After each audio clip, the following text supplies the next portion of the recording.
If you're still wondering how Russell Brunson got over 100,000 customers for ClickFunnels, it's probably because you really haven't taken the time to read his material, his books specifically.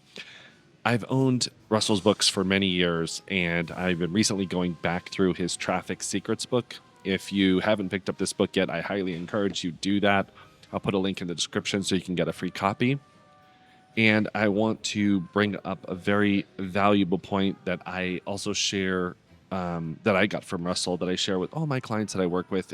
And it's the hardest part, but we have to do it right in the beginning. And that is, like it states on page 57 here, 57 of Traffic Secrets, it says that the most important thing is the Dream 100 list, that it is the foundation to building your business long term. Now, if you don't think, or you don't even know what a Dream 100 list is, I'm about to share it with you. But first, I want to bring in some context to this part, like the objections, the mindset, the Nathan, I don't have 10 people, never mind 100 people.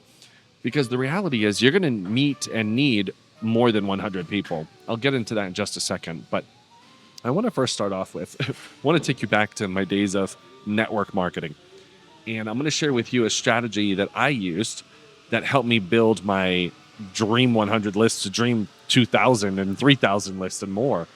So I'm going to share that with you. But going back many years ago, probably over 20 years ago, when I was in direct selling and network marketing, I was told to get a piece of paper and write down my friends and family. It was called the friends and family list. Now, if you've ever been in network marketing or direct selling, the reality is you'll notice that in the beginning, if it's your first time, it's okay. It's not that bad. You're offering some kind of service, some kind of product, and maybe 6 months goes by or a year goes by, and then maybe you give up on that opportunity and you try something else. So you like the idea of starting your own business, making your own income, deciding what hours you work, or making money as a side hustle.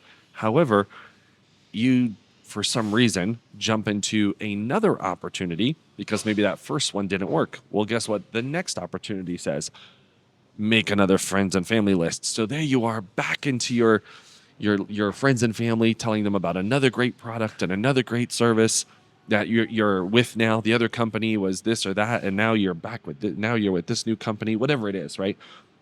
I learned that, and fortunately, I was only involved in with two direct selling companies. One was network marketing, and another was a direct selling. But the concepts were still the same. You had to make a list of friends and family. But one of the things I learned that were super powerful to build this, which would be in alignment with your Dream 100 list, is when you're talking to someone, is asking them if there is someone else that they know that would align with your offer. So it could be if you have a friends and family list and they hear your presentation, they may not be your customer, but someone else they know may be a customer and may be able to give you a lead, a referral. So before every time I would do a presentation, I would ask that question. I'd even turn over a piece of paper and a pen and say, while I'm sharing this presentation with you, if someone comes to mind that you know that needs this, please write their name down and we'll discuss it later. That's how I built a very fast list of friends and family and friends and extended friends and referrals just by asking for it. Now, the difference between that and this of a Dream 100, the Dream 100 are the people that you are wishing you are going to do business with. You may already know them. You may see them. Now, with the power of social media, you have the opportunity to look up their profiles and see what they're interested in. They may be publishing already. Maybe they have a podcast or an email. So it's a potential future partnership and future customer. You are now building your list to say, I want to do business with these people. And by the way, that doesn't just stop at 100. It should, maybe it's 100 podcasts and 100 publishers, 100 authors, 100, You get my point. Maybe content creators or YouTubers, right? So remember that list is going to get, it's going to get higher than 100, but you start with 100. You start with 100. And I remember the last client that did this with me, he put it on an Excel sheet on Google Sheets and went through the whole process. And one column that he added, which was really impressive, it just showed me his determination, was a due date that he was going to contact them. Now that's really impressive because it's easy just to make a list of names and, oh, I'm going to follow this person and I'm going to find out what they're doing in their life and their business. But contacting them is another step forward. It's another step forward to say, hey, I'm going to build a relationship with this person. So this goes down to the concept in the book where it says, dig your well before you're thirsty. Digging your well, preparing the relationship, preparing the friendship and relationship and future business relationship you're going to have with this person. So you do that as in preparation. You don't just contact someone. I mean, I'm sure you've had this situation before. You've had someone contact you. They barely know you, okay? They say, oh, we're in the same group. Hey, we're doing this thing, right? You just added them as a friend. They just started following you like, hey, we're doing this thing. I got this thing, right? There's no trust. There's no trust. There's no relationship. There's no rapport. So you have to build those things first before you ever get to asking the offer. You have to build the relationship. You have to build the trust first. And when you start doing that and you start adding GOVs, okay? GOVs, if you haven't seen that in the previous video, is gifts of value, okay? Gifts of value. So as you're building your Dream 100 list, yes, you can reach out and contact them. You can build that relationship, start getting to know them, what's going on in their business, and find out more about them. But you have to remember to add a gift of value. What are you going to add value into their life, right? What is your GOV? Now, you can have one GOV and that be your main, and that's the thing you give out to everybody. Let's say you have a guidebook or an ebook for a specific audience. You create that GOV and then you give it to them. Say, hey, listen, I just created this. It's been helping a lot of other entrepreneurs like yourself in the industry, and I wanted to share it with you. I wanted just to give it to you. What email should I send it to? What address should I send it to? Whatever it is, you are adding value into their life as you're building the relationship. So yes, it's great if you start with one GOV, but as you build your business, you're going to probably have a bunch of GOVs. Let me just dive a little deeper into what a GOV could be.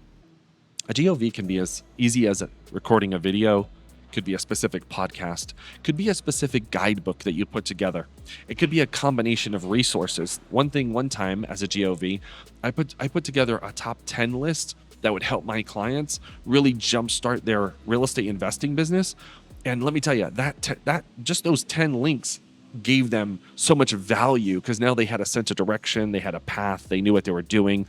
So even that, something simple as organizing resources for someone can help them and be a GOV. So think about that a little deeper, because what you want to be doing is adding value to your Dream 100 list. You want to be now not only narrowing them down to, your target audience and who you're going to serve, but you also want to be adding value to your audience, your Dream 100. And the good thing, and it's actually out of your control. The good thing about this is when you give value to people, the law of reciprocity comes into effect. So when you give, you shall receive. You know that already, don't you? So that's actually what starts happening. Now, I know you might be feeling rushed to jump into the sale or jump into the offer like, hey, I have this thing. I got this thing. But the reality is there are some red lights and green lights that Russ talks about in Traffic Secrets that would be really valuable to do. So what I encourage you to do, and that's on page 60 and 61, page 60 and 61 of Traffic Secrets, I encourage you to get in there so you know what to say and what not to say, what to do and what not to do. And this will help give you insights. So if you want to read chapter 60 and 61, and the other pages I referenced, get your free copy of Traffic Secrets. It's in the link in the description. And if this was of value, give this video a like, and I'll see you in the next video.